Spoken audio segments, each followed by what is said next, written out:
There are two types of people that never fall into a mutual agreement. They are polar opposites of each other. One can find good in almost anything, and the other somehow finds a way to criticize any and everything. And the crazy thing is, the world almost has the same number of both of these people. From the thumbnail and the title, you guys already know what this video is about. Let's take a look at the stat charts of School Daze as a reference. 7% of the people who rated it as a masterpiece, and another 7% rated it appalling. To make things more interesting, these people somehow managed to provide solid evidence for both of their points. I would suggest going to my anime list and kind of checking out their reviews. They are actually really hilarious. Let's say you wake up one day, go to the toilet, and start thinking about a good idea for an anime. What would captivate the minds of the viewers? What would be the perfect visual novel or light novel or manga to adapt? Now as you're thinking about it, you get an aha moment, and that's the sort that gets the gears turning in the top of your head. Let's just adapt a popular visual novel that was a huge success. But instead of adapting it as is, let's tweak the story just a little.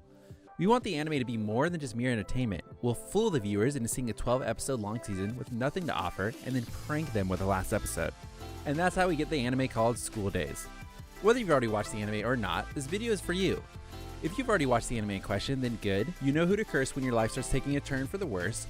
If you belong in the minority of people who only watch the good stuff, then I'm sure you probably skipped out on School Daze because, truth be told, it isn't viewed as a good anime for all the right reasons. It's been said that to truly hate something, you have to experience it all over again. Okay, so if you guys already know about this anime, let me remind you. And those of you who haven't watched it, let me save you 4 hours of your life by explaining the entire plot in a matter of a few minutes.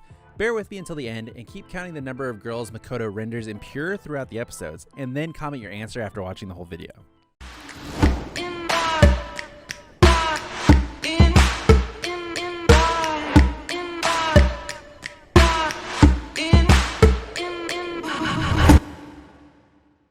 The show begins with the main character Makoto going to a school on the usual train. There's a girl that he seems to be interested in, who also uses the same train every morning.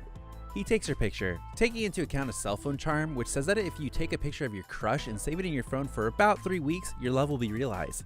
The only condition is that no one except you should ever know about it. During the class, he realizes how ridiculous it is to believe in such urban legends. As he attempts to delete it, a girl named Sekai catches him doing that.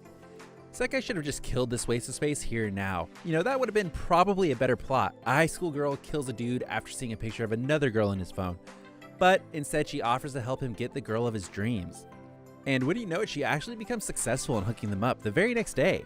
And when Makoto tells her how he would never be able to pay her back, she steals a kiss and then tells him that this will do. She then leaves Makoto speechless. Pretty normal, right? In the next episode, Makoto takes Katsura on 2 dates, but both of them end in a rather awkward way. As he makes desperate attempts to smooch Katsura on her lips, he fails miserably. Katsura becomes a little nervous after almost being forced into a kiss. Twice. She talks it out with Sekai.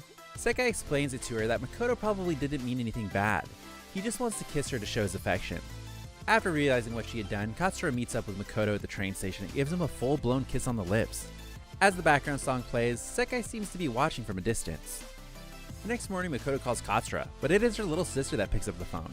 Later during recess, she tells Makoto that her little sister wants to see him. Katsura gets bullied a little by Otome and her lackeys, who's asking about her boyfriend. As it happens, Katsura begins to suspect that something is happening between her boyfriend and Sekai, but Makoto straight up denies that. And that's when Hikari Kurata comes into the picture. She also seems to be a friend of Sekai, just like Setsuna. She sees the couple together on the station and texts Sekai that something seems to be going on between Makoto and Katsuragi. She was under the impression that Makoto is Sekai's boyfriend, but Sekai denies that. Later in the evening, Makoto heads to Katsuragi's place to meet her little sister. On his way back, he gets another kiss, but this time on the cheek. That night, he talks to Sekai on the phone and mentions that being around Katsura is tiring and he has started to become a little bored. And the next day, he tells her that again, mentioning how he thought having a girlfriend would be fun. At this point, Makoto's transformation into becoming a sex beast starts to become a little more apparent. At lunchtime, he even tries to squeeze Katsuragi's boobs just a little, but then she pushes him aside. She later talks it out with Sekai on the phone about how Makoto tried to gobble her boobs. She even tells her how she wants to get laid, like riding horses together, in a lodge in front of a fire, or having some passionate romance during a civil war. She actually wants to have sex during the Civil War. I mean, that's just not normal, right? This makes Sekai wonder, Katsura is a maiden in love, right? The next day, Sekai forces Makoto to confess that he wants to have sex with Katsura, and she also offers to give him some special training to get him prepared for the actual deal, which Makoto instantly accepted, of course. I mean, the dude really just wants to get laid. After not being able to have sex in the park or even in karaoke, they just do it on a rooftop. Sekai gives Makoto a full-blown practical lesson. She starts by resisting, but only a little, which really just makes Makoto go all out. On his way home, he runs into Katsura, who then gives him tickets to a water park. Everyone goes to the water park. At the park, after hugging Katsura as tightly as possible, he touches Sekai's forbidden place while bluntly saying that he wants more training. But Sekai gives him a piece of her mind. And oh my gosh, an endless loop of betrayal is about to start. Until this point, the anime was pretty mediocre, so let's see what do we have next. Makoto straight up hugs Sekai and tells her that he loves her instead of Katsuragi. Why? Because it is easier to have sex with Sekai than Katsura. This guy has left the concept of love far behind.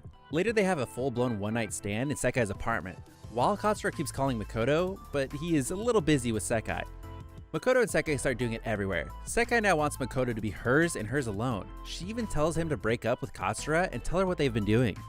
Instead, Makoto starts lying to Katsura and just avoids her for the time being. Now this is the part that reveals Makoto's hunger for lust. If he only wanted to have sex, he would have broken up with Katsura, but he still plans to do it with Katsura as well, and he's gotten to the point where now one girl isn't enough. The next day, Katsura tells Makoto that she has committee work to do because the school festival is coming up, and that's why she won't be able to eat lunch with him. But she gets freed early and heads to the roof to meet up with him, only to hear Sekai say that she loves Makoto and Makoto loves Sekai. Katsura sort of feels as if her whole world has fallen into pieces, and slowly but surely she starts losing her mind. She has already seen them kiss before, and now she gets to see her boyfriend doing the high-level stuff with another girl. Sekai asks Makoto if it is alright that he isn't seeing Katsura much. He boldly tells her that he would rather be with her than Katsura. Setsuna believes that Makoto and Sekai are now dating. When Katsura asks Makoto if he has time to hang out, Setsuna takes him away from her by giving an obvious excuse that he is meeting with Sekai at Pure Burger. Pure Burger is the place where Sekai works. She even blocks Katsura's number from Makoto's mobile phone. Truth be told, she is a bit of an asshole here. I mean, who fools her best friend into thinking that she's helping her? After that, Katsura shows up at Makoto's doorstep, but Sekai is in his room. He makes up an excuse that he is not feeling well, but promises Katsura that he'll dance with her at the cultural festival. Katsura leaves, but that makes Sekai mad. She wanted to dance with Makoto. She also gets up and leaves. However, she runs into Katsura, and there's a full-blown slap right on the face. And let's be honest, she deserved it. Do you guys know what's crazy? Even though these girls are being cheated at, I mean, they have seen him do it with another girl, yet they still want the dude. It seems like they have just enough brain cells to put together that if they can seduce him, that they will get to keep him for a while. As the cultural festival fast approaches, Setsuna reveals that she's going to France. She even kisses Makoto as he is sleeping and tells Katsura that she'll cherish the memory of that kiss forever. Later, Katsura seems to be getting a little bullied. She calls Makoto to rush in and prove that they are still in a relationship. As Makoto rushes for her, he gets stopped by Otome, who drags him into a secret lounge, where couples are supposed to have sex. There's apparently some sort of tradition going on here, and she just seemed to follow it. As Makoto screws with another girl, his girlfriend still seems to believe that he's out there doing something important. Well, giving a girl his first time is indeed an important task, I mean, relatively speaking. After getting a little too worried, she starts looking for him, only to get forced into having sex with Makoto's friend Taisuke, who gets the most out of the opportunity here. Meanwhile, Makoto dances with Sekai at the bonfire, and Katsura just looks at him from a distance after losing her purity. I don't know about you guys, but I found it a little ridiculous, even almost laughable. I mean, the anime's premise made it so easy for anyone to do it with anybody, apparently, whenever they want. At this point, Katsura has been hurt about 69 times in total. But the cycle continues. As she goes to dump the trash, Makoto flat out admits that he no longer wants to be with her and gets kissed by Setsuna right in front of her. Man, the guy only wants the holes. He wants them more and more. He doesn't care who he has to hurt, who he has to betray. As long as there's the possibility of having sex with the next girl in front of him, nothing else in the world matters to this guy. Later, Setsuna also finds Makoto having sex with Otome in the gym. That night, Setsuna goes to his apartment and begs him to stop cheating on Sekai. She is like, "Stop cheating with my best friend. If you do that, I'll let you do me." And there it is. Another girl getting deprived of her purity. Just how many girls has our boy Makoto nuked yet? The next day, recordings of couples who had sex in the secret base get streamed in front of a major audience. Among them, there's also the Makoto x Otome. This time it is Sekai that gets hurt as she watches the footage. Trying desperately to get in touch with Makoto, Sekai and Katsura meet again. Katsura looks practically dead at this point. She tells Sekai that Makoto also had sex with Setsuna. As Makoto gets done with another friend of Sekai called Hikari, she then asks if he plans to see Sekai tomorrow. As she looks at the phone, we see a whole list of girls losing their first time for Makoto. Seems like Makoto has become a part-time male sex doll. He's pretty much fucking whoever he can get his hands on. Now, the only few girls that hadn't had it with Makoto decide to join in on the fun, and they all have a bedtime party together with him. At this point, Sekai seems to be sick. She is vomiting and in deep pain. The next day, she reveals in front of everyone that she is pregnant with his child. Just as those words come out of her mouth, every girl starts avoiding Makoto. By every girl, I mean every girl that he had hooked up with, except with Katsura being the one and only exception. Katsura still seems to be pretending that she's in a relationship with Makoto, and Makoto takes the opportunity to make things right with her. He doesn't notice the fact that there's no light left in Katsura's eyes. She's become more like a zombie than a human. She's at the verge of losing her sanity forever. Alright guys, and this brings us to the last episode, the most logical of them all. Angry Sekai calls Makoto and asks, where's he at? Meanwhile, he replies that she ruined his life by getting pregnant, and now nobody is willing to offer their body to him because of that. We have Sekai at Makoto's doorstep in a matter of a few minutes, and the first thing she does is slapping Katsura on her face. To make things worse, they start going all out with a kiss right in front of Sekai. The next day, Makoto sends Sekai a text that boils down to the fact that she should get rid of the baby. This completely screws with her mind. A couple of minutes later, we have Makoto alone with Sekai in the midst of silence. Makoto gets a text from Sekai, who is still in the same place as him at the moment. He wonders what the text means when it says sayonara.